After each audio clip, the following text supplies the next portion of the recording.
Hi ನಮಸ್ಕಾರ ಸ್ನೇಹಿತರೆ, welcome back to ನಿಮ್ಮ ಕನ್ನಡ ಚಾನಲ್. ಇವತ್ತಿನ ಮಾಹಿತಿ ಬಂದ್ಬಿಟ್ಟು ಈ ಡಿಜಿಟಲ್ ಭಾರತಕ್ಕೆ ನಾವು ಕೈ ಜೋಡಿಸೋಣ ಅಂತ. ಸೊ ಇಲ್ಲಿ ಸರ್ಕಾರದಿಂದ 12 ಆ್ಯಪ್ಗಳಿದಾವೆ. ಆ 12 ಆ್ಯಪ್ಗಳಿಂದ ಯಾವ್ಯಾವ ಲಾಭಗಳಿದೆ, ಹಾಗೆ ಅವು ನಮ್ಮ ಮೊಬೈಲ್ ಅಲ್ಲಿ ಯಾಕಿರ್ಬೇಕು, ಎಲ್ಲ ಮಾಹಿತಿಯನ್ನ ನೋಡೋಣ ಬನ್ನಿ.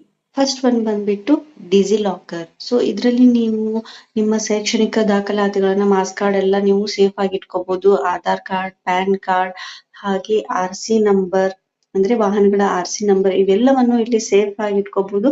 ಹಾಗೆ ಇದು ಸರ್ಕಾರದ ಒಂದು ಆಪ್ ಆಗಿದೆ. ಇಲ್ಲಿ ಸೆಕೆಂಡ್ ಆಪ್ ಬಂದ್ಬಿಟ್ಟು ಉಗಮ ಆಪ್. ಸೊ ಇದರಲ್ಲಿ ನಾವು EPF ಅಂದ್ರೆ ಯಾರು ಪ್ರೈವೇಟ್ ಅಲ್ಲಿ ವರ್ಕ್ ಮಾಡ್ತಾರೆ ಅವ್ರದ್ದು EPF ಇರುತ್ತೆ. EPF ಸೇವೆಗಳು ಇದರಲ್ಲಿ ಲಭ್ಯ ಇದೆ ಸ್ನೇಹಿತರೆ. ಪ್ಯಾನ್ ಕಾರ್ಡ್ ಸೇವೆಗಳು ಹಾಗೆ ಆರೋಗ್ಯದ ಇತರೆ ಸೇವೆಗಳು ನಿಮ್ಗೆ ಇದರಲ್ಲಿ ಸಿಗುತ್ತವೆ. ನೀವು ಹೊರಗಡೆ ಬೇರೆ ವೆಬ್ಸೈಟ್ ಅಲ್ಲಿ ಹೋಗೋದಕ್ಕಿಂತ ಈ ಆಪ್ ನಿಮ್ಮಲ್ಲಿ ಹಾಕೊಂಡ್ಬಿಟ್ರೆ ಈಸಿಯಾಗಿ ನಿಮ್ಗೆ ಡಾಟಾ ಸಿಕ್ಬಿಡುತ್ತೆ ಸ್ನೇಹಿತರೆ. ನೆಕ್ಸ್ಟ್ ಆಪ್ ಬಂದ್ಬಿಟ್ಟು ಆಧಾರ್. ಸೊ ಇದರಲ್ಲಿ ಆಧಾರ್ ಕಾರ್ಡ್ ಡೌನ್ಲೋಡ್ ಮಾಡ್ಕೋಬಹುದು, ಆಧಾರ್ ಕಾರ್ಡ್ ಅಪ್ಡೇಟ್ ಮಾಡ್ಬೋದು, ಅಥವಾ ಆಧಾರ್ ಕಾರ್ಡ್ ಲಾಕ್ ಅನ್ಲಾಕ್ ಇವೆಲ್ಲವನ್ನ ಮಾಡ್ಬೋದು ಸ್ನೇಹಿತರೆ.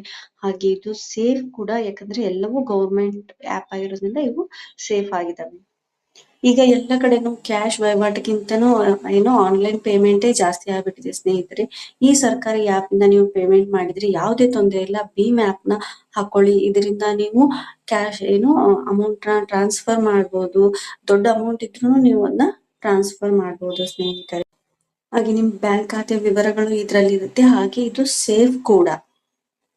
ನೆಕ್ಸ್ಟ್ ಆಪ್ ಬಂದ್ಬಿಟ್ಟು ಇಲ್ಲಿ ಪರಿವಾಹನ. ಅಂದ್ರೆ ಇದು ನಿಮ್ ವಾಹನಗಳಿಗೆ ಇರುತ್ತೆ ಸ್ನೇಹಿತರೆ. ನೀವು ಪ್ರತಿ ಸರನು RTO ಆಫೀಸ್ಗೆ ಹೋಗ್ಬೇಕು ಅಂತ ಅವಶ್ಯಕತೆ ಇಲ್ಲ. ಈ ಆಪ್ ಅಲ್ಲೇ ಎಲ್ಲವನ್ನೂ ಮಾಡ್ಬೋದು. ನೀವು ವಾಹನಗಳ ಮಾಹಿತಿ, ಚಾಲನಾ ಮಾಹಿತಿ, ಲೈಸೆನ್ಸ್ ಮಾಹಿತಿ, RTO ಮಾಹಿತಿ ಎಲ್ಲವನ್ನೂ ಇದರಲ್ಲಿ ಪಡೆಯಬಹುದು ಸ್ನೇಹಿತರೆ.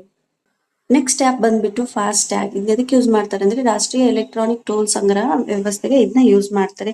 ಸೊ ನೀವು ಇದರಲ್ಲಿ ಅಮೌಂಟ್ ನ ರೀಚಾರ್ಜ್ ಮಾಡ್ಬೋದು, ಎಷ್ಟು ಬ್ಯಾಲೆನ್ಸ್ ಇದೆ ಅದನ್ನು ಚೆಕ್ ಮಾಡ್ಬೋದು. ಆರಾಮಾಗಿ ನೀವು ಟೋಲ್ ನ ಇದರಲ್ಲಿ ಪೇ ಮಾಡ್ಬೋದು ಸ್ನೇಹಿತರೆ. ಟೋಲ್ ಅದು ಆರಾಮಾಗಿ ಸ್ಕ್ಯಾನ್ ಆಗುತ್ತೆ ಎಲೆಕ್ಟ್ರಿಕಲ್ ಆಗಿ. ಹಾಗೆ ಕಡಿಮೆ ಬ್ಯಾಲೆನ್ಸ್ ಇದ್ರು ನಿಮ್ಗೆ ಅಲರ್ಟ್ ನ ತೋರಿಸುತ್ತೆ ಅದು ಆಪ್ ಅಲ್ಲಿ. ನೆಕ್ಸ್ಟ್ ಆಪ್ ಬಂದ್ಬಿಟ್ಟು ಆಭಾಯ ಆಪ್. ಇದು ಹೆಲ್ತ್ಗೋಸ್ಕರ ಇರೋದು ಸ್ನೇಹಿತರೆ. ನಿಮ್ಗೆ ಯಾವ್ದಾದ್ರು ಆರೋಗ್ಯದ ದಾಖಲಾತಿಗಳು ಇದ್ರೆ ಇದರಲ್ಲಿ ಹಾಕ್ಬೋದು ಸ್ನೇಹಿತರೆ. ವೈದ್ಯರೊಂದಿಗೆ ಸುಲಭವಾಗಿ ಸಂಪರ್ಕ ಮಾಡ್ಬೋದು. ಹಾಗೆ ಯಾವ್ಯಾವ ಆಸ್ಪತ್ರೆಗಳಿದಾವೆ ಅದೆಲ್ಲ ಡೀಟೇಲ್ಸ್ ಇದರಲ್ಲಿ ಸಿಗುತ್ತೆ ಸ್ನೇಹಿತರೆ. ನೆಕ್ಸ್ಟ್ ಆಪ್ ಬಂದ್ಬಿಟ್ಟು ಆರೋಗ್ಯ ಸೇತು. ಇದು ಕೋವಿಡ್ ಟೈಮ್ ಅಲ್ಲಿ ಈ ಆಪ್ ನ ತಗೊಂಡ್ಬಂದ್ರು. ಹಾಗೆ ಇದು ಯಾವ್ಯಾವ ಲಸಿಕೆ ಇದೆ, ಆರೋಗ್ಯದ ಇನ್ಫಾರ್ಮೇಶನ್ ಎಲ್ಲ ಇದರಲ್ಲಿ ಇರುತ್ತೆ ಸ್ನೇಹಿತರೆ. ನೆಕ್ಸ್ಟ್ ಆಪ್ ಬಂದ್ಬಿಟ್ಟು ರೈಲ್ ಮದದ್. ಸೊ ಈ ಆಪ್ ಎದಕ್ಕೋಸ್ಕರ ಅಂದ್ರೆ ನೀವು ರೈಲಲ್ಲಿ ಪ್ರಯಾಣ ಮಾಡ್ಬೇಕಾದ್ರೆ ಅಥವಾ ಏನಾದ್ರೂ ನಿಮ್ಗೆ ತೊಂದರೆ ಆದ್ರೆ ಈ ಆಪ್ ಮೂಲಕ ನೀವು ದೂರು ಸಲ್ಲಿಸಬಹುದು ಅಥವಾ ಸಹಾಯವನ್ನು ತೆಗೆದುಕೋಬಹುದು. ಹೆಚ್ಚಿನ ಮಾಹಿತಿಯನ್ನ ಇದರಲ್ಲಿ ನೀವು ಪಡಿಬಹುದು ಸ್ನೇಹಿತರೆ. ನೆಕ್ಸ್ಟ್ ಆಪ್ ಬಂದ್ಬಿಟ್ಟು IRCTC.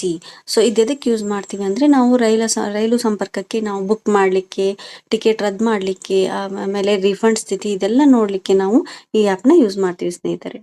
ನೆಕ್ಸ್ಟ್ ಆಪ್ ಬಂದ್ಬಿಟ್ಟು ಮೈಗಾವ್. ಇದು ಈಗಿನ ಜನರೇಷನ್ ಜನರಿಗೆ ತುಂಬಾ ಉಪಯೋಗ ಆಗುತ್ತೆ. ಯಾಕಂದ್ರೆ ಇದರಲ್ಲಿ ನಾವು ನಮ್ಮ ಸಮೀಕ್ಷೆಗಳಿರ್ತವೆ. ನಾವೇನಾದ್ರೂ ಪ್ರಶ್ನೆಗಳನ್ನ ಕೇಳ್ಬೋದು, ಅದಕ್ಕೆ ಉತ್ತರ ಸಿಗುತ್ತೆ. ಹಾಗೆ ಆಲೋಚನೆಗಳು, ಮುಂದಿನ ಭವಿಷ್ಯದ ಬಗ್ಗೆ ಇಲ್ಲಿ ವಿಚಾರಿಸಬಹುದು. ರೈತರಿಗೆ ಉಪಯೋಗವಾಗುವಂತ ಇನ್ನೊಂದು ಆಪ್ ಏನಂದ್ರೆ PM ಕಿಸಾನ್ ಆಪ್. ಇದರಿಂದ ಅವರು ಅವರ ಕಂತಿನ ಹಣನ ನೋಡ್ಬೋದು, ಆಧಾರ್ದು ವಿವರಗಳನ್ನ ನೋಡ್ಬೋದು. ಹಾಗೆ ಇದರಿಂದ ಅವರು ಬೆಳೆಗೆ ತುಂಬಾ ಹೆಲ್ಪ್ ಆಗುತ್ತೆ. ಸೊ ಈ ಆಪ್ನ ರೈತರು ಹಾಕೊಳ್ಳೋದ್ರಿಂದ ತುಂಬಾ ಒಳ್ಳೇದಾಗುತ್ತೆ. ಈ ಎಲ್ಲ ಆಪ್ಗಳಿಂದ ನಮ್ಗೆ ಉಪಯೋಗ ಆಗುತ್ತೆ ಸ್ನೇಹಿತರೆ. ಎಲ್ಲ ಮಾಹಿತಿನೂ ಸಿಗುತ್ತೆ, ಹಾಗೆ ಸೇಫ್ ಕೂಡ. ಯಾಕಂದ್ರೆ ಇವೆಲ್ಲ ಗೌರ್ಮೆಂಟ್ ಬೇಸ್ಡ್ ಆಪ್ ಆಗಿರೋದ್ರಿಂದ ಸೇಫ್ ಕೂಡ. ಮಾಹಿತಿ ಇಷ್ಟ ಆಗಿದ್ರೆ ಪ್ಲೀಸ್ ಸಪೋರ್ಟ್ ಮಾಡಿ. ಧನ್ಯವಾದಗಳು.